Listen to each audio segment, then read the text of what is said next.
Biblical literalism is based on an understanding, a direct reading of Genesis chapter 1 from the Christian version of the Bible. And so I'm going to walk through that and look at the words that are there, and you're more than welcome to look at the Bible yourself for what's there. And for thousands of years, this literal reading of Genesis shaped European understanding of how the world was fixed, right? It was fixed in the beginning and remained unchanged until the present time, right? So the Genesis 1 story starts with that the Spirit of God hovered over the waters of the abyss, right? In the beginning, there was chaotic water, and above them was God, right? So God was above physical reality, right? God was not part of nature. God was transcendent above nature. So that's the first assertion that scholars took from this reading. Then God said, "Let there be light." And God separated light from darkness. And so ended the first day of creation. And God said, "It is good."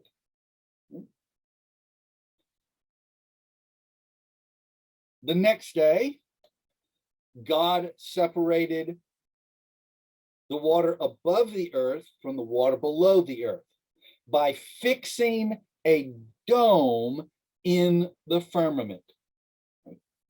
So God placed a physical barrier from the waters above the earth, from the waters below the earth. This dome, right? If we imagine a dome, right? A superdome, an astrodome. The Pantheon has a dome. Hagia Sophia has a dome. You imagine this as an inverted bowl, right? And so the bowl is a physical barrier that keeps the waters above the earth from filling up the vacuum, right? Or not really a vacuum, the air pocket created under the bowl. Or another way of imagining this is when Captain Jack Sparrow and Will Turner want to capture the pirate ship or the British naval ship. Captain Jack Sparrow and Will Turner turn over a little rowboat, and they're walking under the water because they have a little pocket of air with the waters above them and the waters below them, and they're in the middle, right? Now, how do we know that this is the way scholars thought about this? Well, they talk about it very clearly, and later on in painting, they'll draw these images of waters above, waters below. When you look up, right, you see blue, right? And water then will come down from the sky. Later on in Genesis, it tells a story of floodgates in the dome of the firmament. That God placed floodgates that he could open up, and when he did, he could flood the earth. And that's how the story of Noah comes about. And then later on, God drained this space, right? So this space where we're living today, right, this air pocket has water above it and water below it. And then God said, after he created this dome in the firmament, God said it was good. And so ended the second day of creation. Then God created the land and the vegetation, right? Separating the water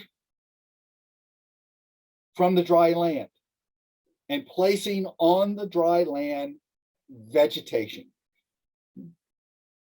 And God said it was good.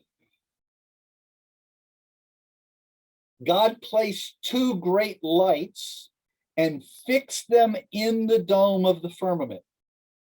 One great light to govern the day and another great light to govern the night, fixing them in the dome of the firmament. And God said, it is good. Then on the next day, God created the birds and the fishes, birds to fly in the air, fish to swim in the sea. And God said, it is good. On the sixth day, God created the animals and humans. Animals walk on dry land. Humans, in our image, we created them, male and female. In our image, are they created? And God said, it is good. And so ended the physical creation of the world, because on the seventh day, God rested. And so that's why there are, quote, 7 days of a week.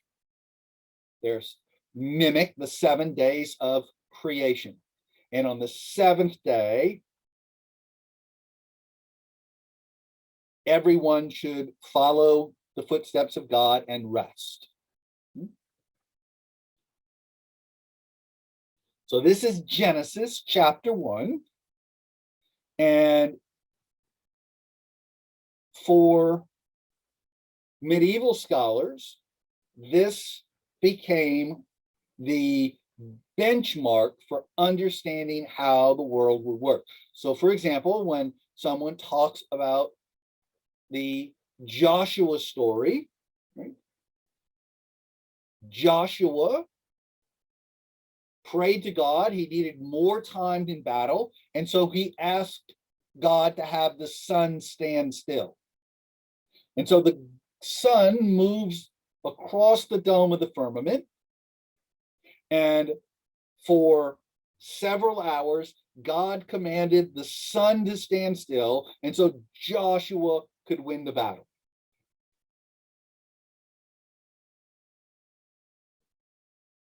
Medieval scholars then said, look, this complies with what we see. Every day we get up and we see that the sun moves across the dome of the firmament.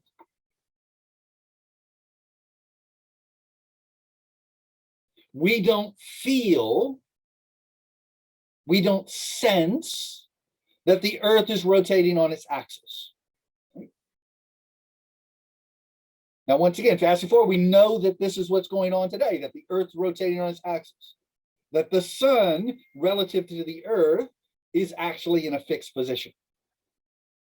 But if you go back and you think about, you ignore everything we know from science, right? This made observational sense, right? So observation and scripture, right? Medieval observations and scripture conformed for several hundred and even 1,000 years.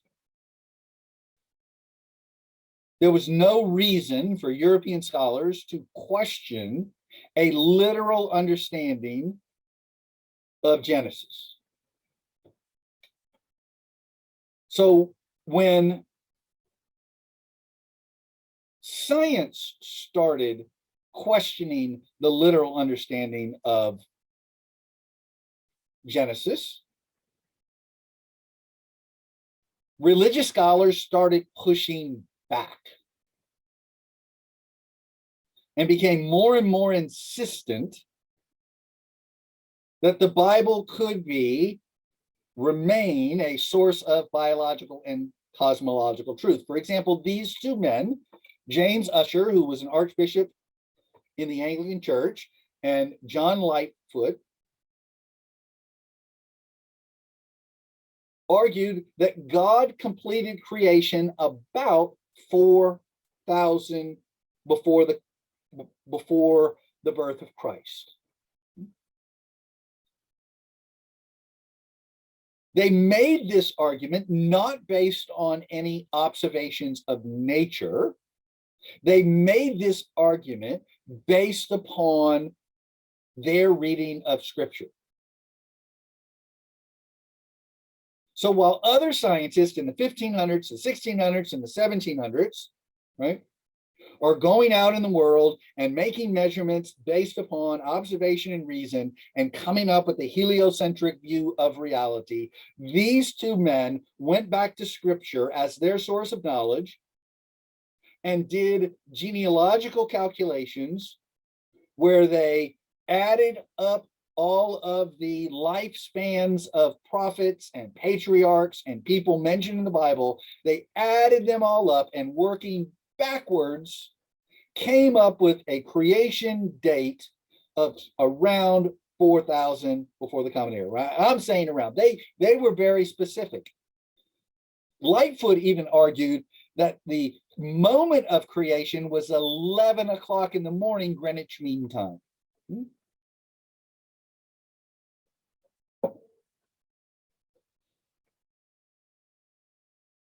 So this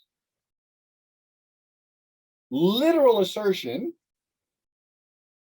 becomes widely accepted among religious scholars.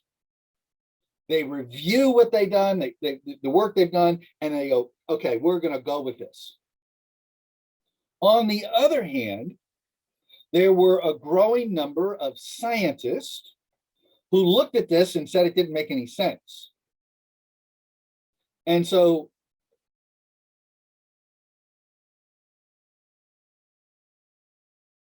the scientists tried to work in this reality, right? Where God created fully formed and distinct species, right? So 1 minute a species is there, the next minute a species is. They were willing to think this way because it conformed to things that Aristotle had said, right? An ancient Greek pre-Christian thinker.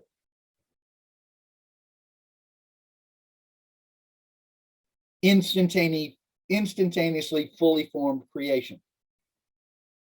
And so in the 18th century, right, scientists, by and large, were working with this fixed design model. But more and more, scientists realized that there was an inherent contradiction even in the Bible, that there is a second creation story, right?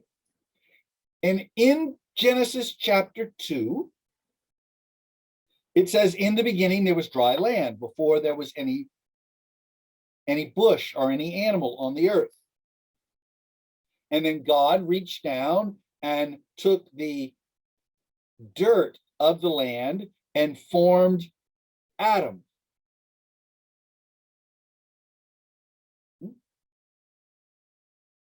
Molded man out of dirt. That man was then inanimate until God himself breathed life into man. The breath of God animates man. And then God looked around and said, what are we going to do with this guy? And then made a garden and placed man in a garden. And in that garden, man had everything that he could desire.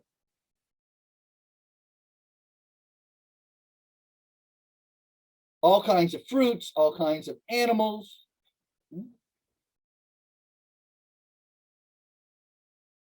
God had one rule for man.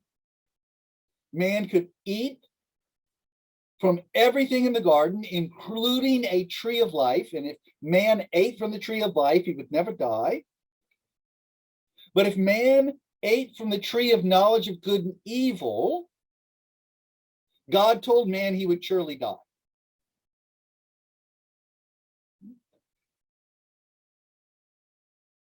So in this garden, God said it is not good for man to be alone.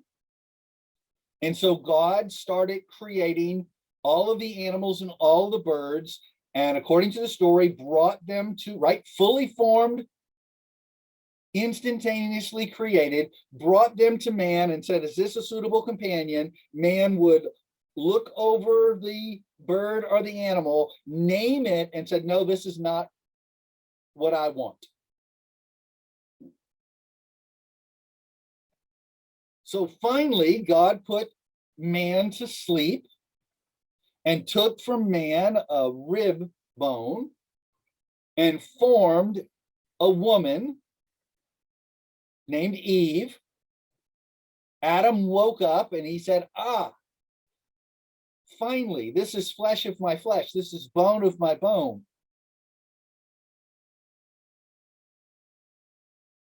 This is my companion.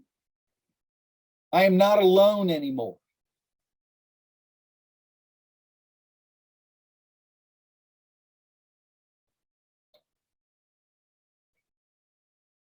The story then goes on, in which a serpent appears in the garden and talks to Eve and doesn't really say, but you can pretty imagine based on the story that Adam's close by, and the serpent whispers to Eve, you need to eat of the tree of knowledge of good and evil. And Eve says, no, it's not something I want to do. God said, don't do it. And the serpent said, well, you really do want to do it, because if you do it, you'll be like God. You'll know what God knows. And Eve says, no, I'm not sure if I want to do that.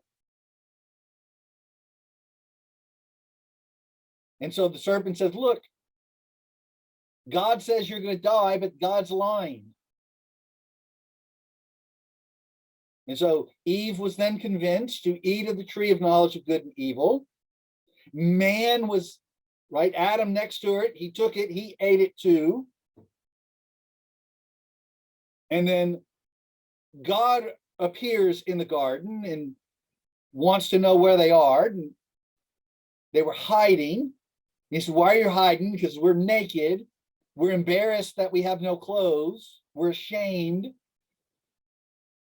And he said, this is the way I formed you.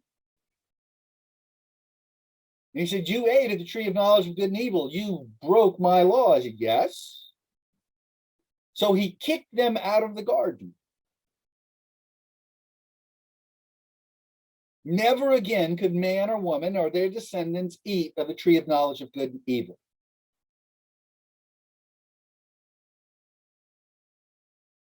Never again could they have a pleasant life, because man was going to have to labor in the fields by the sweat of his brow to get food. Could have had it in the garden.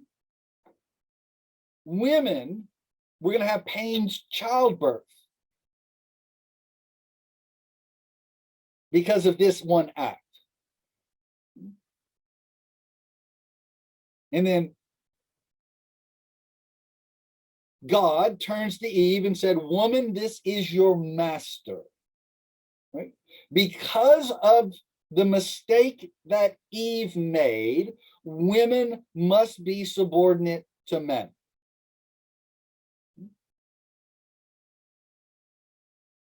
So this ends the second story.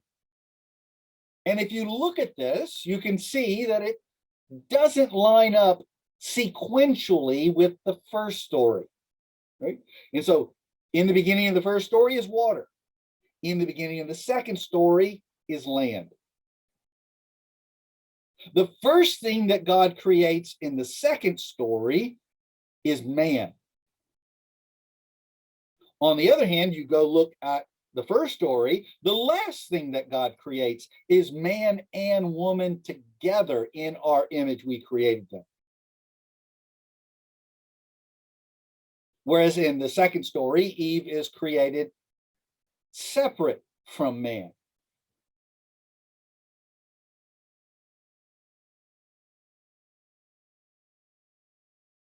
So as scientists struggled with their observational evidence, and as scientists discovered more and more things that did not conform to Genesis, for example, there are not two great lights in the sky. The sun is the only light that is close to Earth. The moon is simply a rock. It's not a light at all.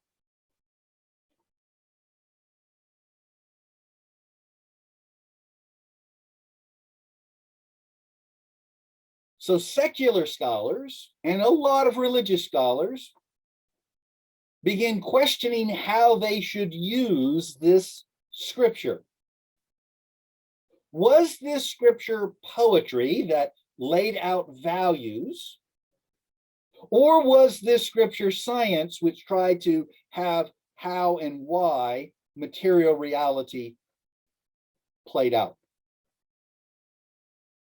For the vast majority of scientists, these stories were then poetry.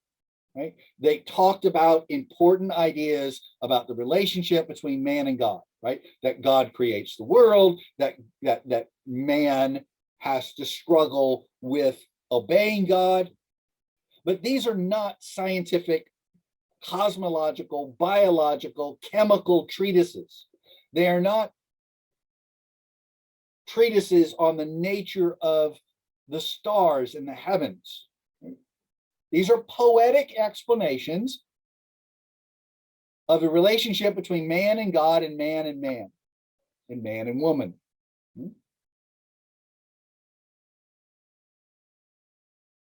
So science moved on. Scientists moved on and left the world of religion, left the world of scripture to the theologians. Because by the beginning of the 19th century, European scholars recognized that there were theological constructs, right? Ideas about gods and goddesses from all parts of history and all parts of the world, and all of them would argue with each other.